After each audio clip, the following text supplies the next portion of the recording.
The phone buzzed on the kitchen counter, a sharp vibration slicing through the hum of the refrigerator. My hand froze mid-stir, the wooden spoon suspended in the simmering pot of marinara, as the screen lit up with her name, Elise. I wiped my hands on the dish towel, the faint scent of garlic clinging to my fingers, and grabbed the phone. Her text glowed in the dim light. "I'll be working late with Joe tonight. Don't wait up." My stomach lurched, a cold fist twisting in my gut. Joe. Her boss. The CEO of Harper & Stone Law Firm. The man whose name had been slipping into our conversations like a splinter under skin. Small, sharp, impossible to ignore. I typed back, "Okay," my thumb hovering over the send button before I pressed it. The word felt like a surrender, too small for the weight it carried. I set the phone down and stared at the pot, the sauce bubbling like my thoughts, slow at first, then frantic. Elise had been distant for weeks, her laughter muted, her eyes darting away when I asked about her day.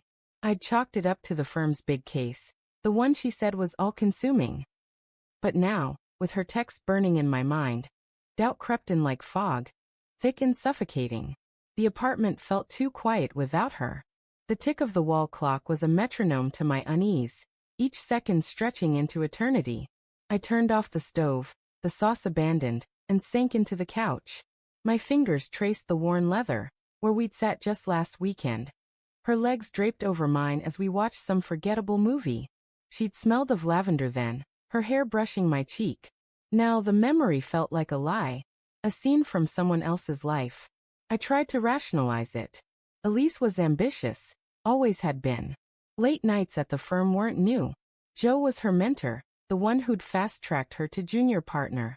Of course they'd work closely. Of course she'd stay late. But the way she'd said his name lately, Joe, soft, almost reverent, not like a colleague but like a secret. And the way she'd started locking her phone, a habit she never had before. Small things, I told myself. Nothing concrete.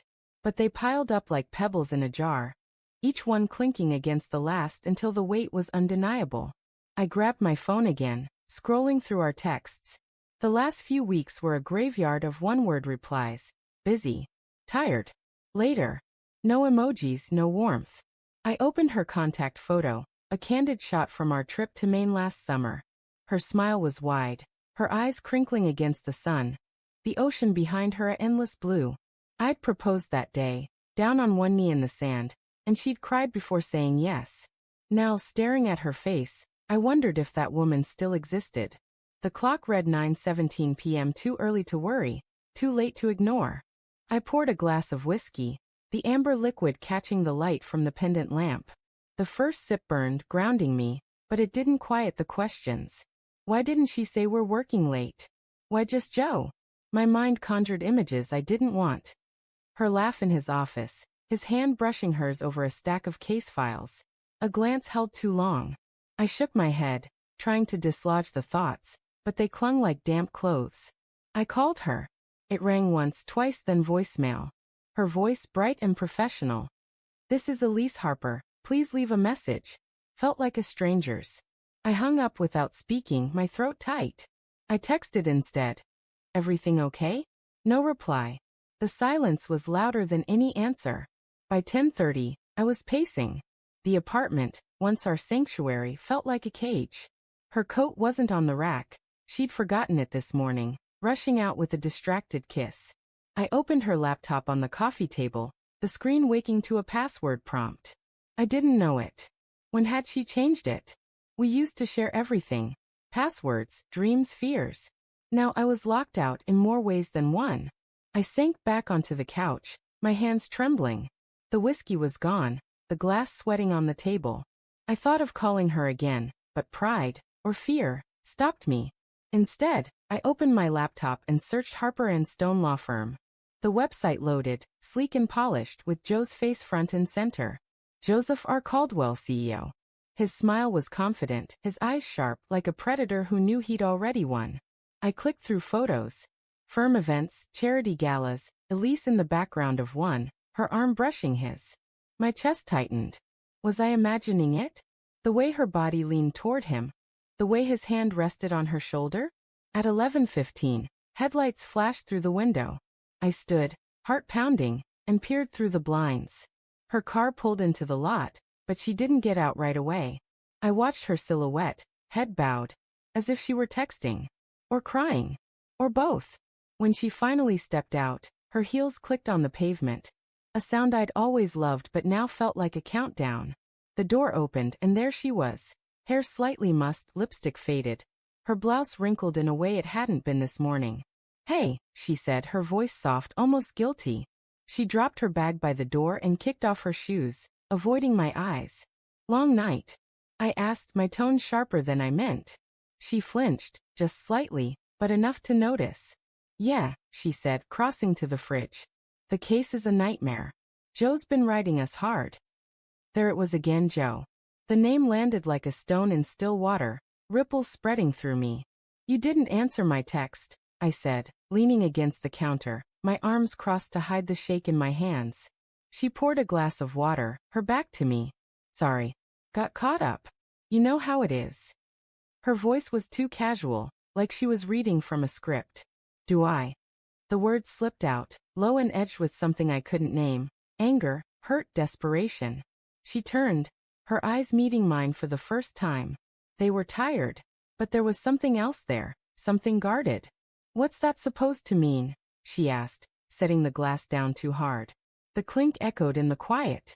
I wanted to scream, to demand answers, but my voice came out soft, almost pleading. "You're never here, Elise.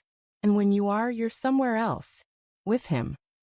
Her face changed, shock, then defiance, then something softer, like guilt.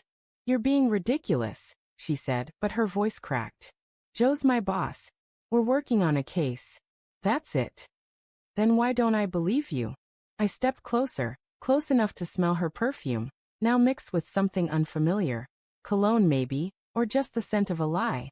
"Why do you lock your phone? Why do you flinch when I say his name?"